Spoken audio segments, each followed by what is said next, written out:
Hi guys, biological oxidation chapter நம்ம நல்லா பார்த்தோம் அப்படின்னா ஒரு விஷயம் நல்லா தெரியும். என்ன பண்ணணும்னா இந்த ஹைட்ரஜன் அயன்ஸ் ஃப்ளோ தான் ரொம்ப முக்கியம் மொத்த ப்ராசஸ்க்கும். ஸோ இந்த ஹைட்ரஜன் அயன்ஸ் ஃப்ளோ வந்து எப்படி எக்ஸ்டர்னல், அதாவது மைட்டோகாண்ட்ரியாக்கு வெளியில இருந்து உள்ள எப்படி போகுது அப்படிங்கிறது வந்து ரொம்ப ஒரு முக்கியமான ஒரு கேள்வியா இருக்கும். ஸோ அதை கேரி அவுட் பண்றதுக்காகவே ஒரு ஸ்பெஷலைஸ் சிஸ்டம் இருக்கு. அதை என்ன சொல்லுவோம் அப்படின்னா ஷட்டில் பாத்வே அப்படின்னு சொல்லுவோம். தட் மீன்ஸ் வெளியே இருக்கக்கூடிய ஹைட்ரஜன் அயான், சைட்டோசோல்ல இருக்கக்கூடிய ஹைட்ரஜன் அயான்ஸ் வந்து எப்படி மைட்டோகாண்ட்ரியாக்குள்ள உள்ள போகுதுங்கிறது தான் அந்த கான்செப்ட். ஸோ அந்த கான்செப்டை தான் நம்ம இந்த வீடியோல பார்க்க போறோம். வாங்க வீடியோக்குள்ள போகலாம். என்னோட பேர் முத்துகிருஷ்ணன்.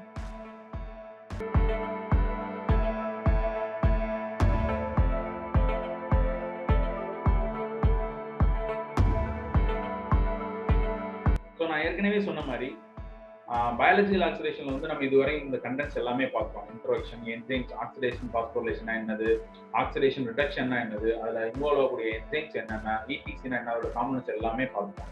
ஸோ இது பார்த்ததுலேருந்து நமக்கு தெரியும் என்ன அப்படின்னா இந்த ஹைட்ரஜன் தான் ரொம்ப முக்கியமான ரோல் பிளே பண்ணுது.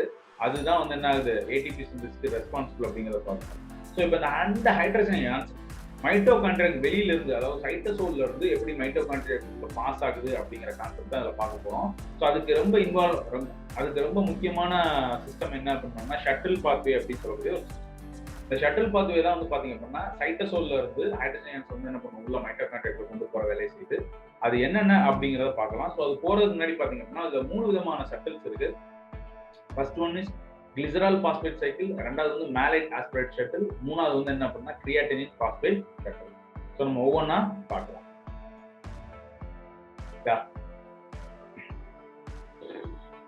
ஸோ இந்த ஷட்டில் பாத்வே வந்து எதுக்கு முக்கியம் அப்படின்னோம்னா நம்ம மைட்டோகாண்ட்ரியாவோட ஸ்ட்ரக்சர் பார்த்தாலே நமக்கு தெரியும். இந்த மைட்டோகாண்ட்ரியால வந்து இன்னர் மெம்பரேன் ஸ்பேஸ்ல hydrogen ions, that means NADH வந்து என்னன்னா ஈஸியா கிராஸ் ஆகுது, இம்பெர்மியபிள் நேச்சரா இருக்கும். ஸோ நமக்கு வந்து ஹைட்ரஜன் அயான்ஸ் உள்ள போகணும். ஸோ எப்படி இன்டைரக்டா இந்த ஹைட்ரஜன் அயான்ஸ் வந்து உள்ள போகுது அப்படிங்கிறத நம்ம இதை பார்க்க போறோம். அதுக்கு ஆக்ட் ஆகக்கூடிய ஷட்டில்ஸ், 2 முக்கியமான ஷட்டில்ஸ் வந்து glycerol phosphate shuttle and malate aspartate shuttle. இன்னொரு ஷட்டில் இருக்கு, அது வந்து கிரியாட்டினின் பாஸ்பேட் ஷட்டில். அது வந்து இதை ஃபாலோவா நம்ம பார்க்கலாம். ஓகேவா? ஸோ இதுல ரொம்ப முக்கியமான கான்செப்ட் என்ன அப்படின்னு பார்த்தோம் அப்படின்னோம்னா இதுதான், the transport of reducing equivalents from cytosol into mitochondria, not vice versa. That means இந்த 2 ஷட்டிலுமே கிளிசரால் பாஸ்பேட் ஷட்டில் தென் மாலைட் ஆஸ்பரேட் ஷட்டில் ரெண்டுமே என்ன பண்ணுதுன்னா சைட்டோசோல்ல இருக்கக்கூடிய ஹைட்ரஜன் அயான்ஸ் வந்து என்ன பண்ணுது, உள்ள மைட்டோகாண்ட்ரியாக்குள்ள கொண்டு போற வேலையை தான் செய்யுது. ஸோ நெக்ஸ்ட் ஷட்டில் வந்து என்ன பண்ணா மாலைட் ஆஸ்பரேட் ஷட்டில். ஸோ இந்த டயக்ராம் வச்சு நான் எக்ஸ்பிளைன் பண்ணிடலாம். ஸோ இதுக்கு பேர் என்ன, மாலைட் ஆஸ்பரேட் ஷட்டில். ஸோ இதுல என்ன பண்ணோம்னா சைட்டோசோலிக் ரீஜன்ல இருக்கக்கூடிய ஆக்சலோ அசிட்டேட், ஓகேவா, இதை மட்டும் பார்த்துக்கலாம். இந்த பக்கம் குளுட்டமேட் இருக்கு. ஸோ இந்த ஆக்சலோ அசிட்டேட் வந்து என்ன பண்ணா சேம் NADH வந்து என்ன பண்ணுது, ஹைட்ரஜன் டொனேட் பண்ணுது. ஸோ இட்ஸ் பிகம் NAD மாறுது. ஹைட்ரஜன் போய் ஆக்சலோ அசிட்டேட்டோட பைண்ட் ஆகி இட்ஸ் பிகம் மேலைட்டா மாறுது. ஸோ அதை கேரி அவுட் பண்ணக்கூடிய என்சைம் வந்து பாத்தீங்கன்னா மாலைட் டீஹைட்ரோஜனேஸ் என்சைம். இங்கேயும் 2 இடத்துலயும் இருக்கும், சைட்டோசோல்ல இருக்கும், மைட்டோகாண்ட்ரியால இருக்கும். ஸோ அந்த சைட்டோசோல்ல இருக்கக்கூடிய மாலைட் டீஹைட்ரோஜனேஸ் என்ன பண்ணுறதுன்னா ஆக்சலோ ஸ்டேட்டா மேலைட்டா மாற்றுது.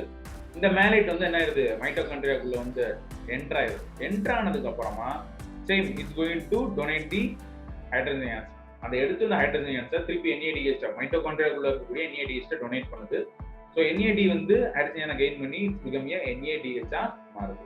ஸோ இப்போ NADH எலக்ட்ரான்ஸ் வந்துருச்சு. இதுல இருந்து ETCக்குள்ள உள்ள போய் சிந்தசிஸ், ATP சிந்தசிஸ் வந்து என்ன பண்ணுறோம், ப்ரொடியூஸ் பண்ண ஆரம்பிச்சிடும். ஸோ அப்போ இதுல எவ்வளவு கிடைக்கும், 2.5 ATP கிடைக்குது. ஓகேவா? ஸோ இது கொடுத்து மேலைட் வந்து டொனேட் பண்ண பிறகு திருப்பி இது என்ன ஆயிருது, ஆக்சலோ அசிட்டேட்டா கன்வெர்ட் ஆயிருது. ஸோ இப்போ இதே மாதிரி இந்த ஆக்சலோ அசிட்டேட் திருப்பி சைக்கிள்குள்ள என்ன ஆகணும், வெளியே போகணும்.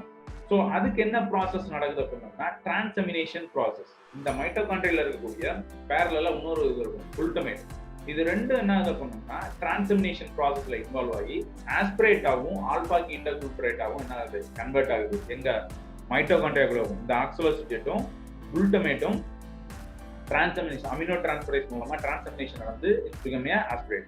ஸோ மாலைட் ஆஸ்பிரேட் மாறி, மாலைட் வந்து உள்ள வந்து ஆஸ்பிரேட்டா மாறி இந்த ஆஸ்பிரேட் வந்து என்ன ஆகுதுன்னா ஈஸியா சைட்டோசோலுக்குள்ள உள்ள போயிடுது. சைட்டோசோலுக்கு உள்ள போன பிறகு இதே 2 சப்ஸ்டன்ஸ் ஆல்பா கீட்டோகுளுட்டரேட்டும் ஆஸ்பிரேட் என்ன பண்ணுதுன்னா திருப்பி டிரான்சமினேஷன் நடந்து it's become oxaloacetate and குளுட்டமேட்டா கன்வெர்ட் பண்ணுது. ஸோ இந்த சைக்கிள் வந்து என்ன ஆகிட்டு இருக்கும், திருப்பி நடந்துகிட்டே இருக்கும். ஆக்சலர் ஸ்டேட் மேலேட்டா மாறும், எலக்ட்ரான்ஸை கெயின் பண்ணி மேலேட் வந்து உள்ள வரும், உள்ள வந்து திருப்பி என்ன ஆகும், டொனேட் பண்ணி ஹைட்ரஜன்ஸை கொடுத்துட்டு திருப்பி என்னவா மாறுது, ஆஸ்பிரேட்டா மாறுது. பேரலா அதுக்கு வந்து குளுட்டமேட் வெளியில இருந்தே வர்றது வந்து இந்த ரெண்டும் சேர்ந்து டிரான்ஸ்ஃபர்மேஷன் இருக்கும்போது ஆஸ்பிரேட் ஆல்பா கீட்டோ குளுட்டரேட் மைட்டோகாண்ட்ரியாக்குள்ள. இது ரெண்டுமே வெளியே வந்து திருப்பி டிரான்ஸ்ஃபர்மேஷன் நடந்து திருப்பி ஆக்சலர் ஸ்டேட்டாவும் இந்த பக்கம் குளுட்டமேட்டாவும் மாறுது. ஸோ இந்த ஷட்டில் திருப்பி நடந்துகிட்டே இருக்கும். ஸோ இந்த ஷட்டில் மூலமா 2.5 ATP வந்து என்ன ஆகுது, கிடைக்குது.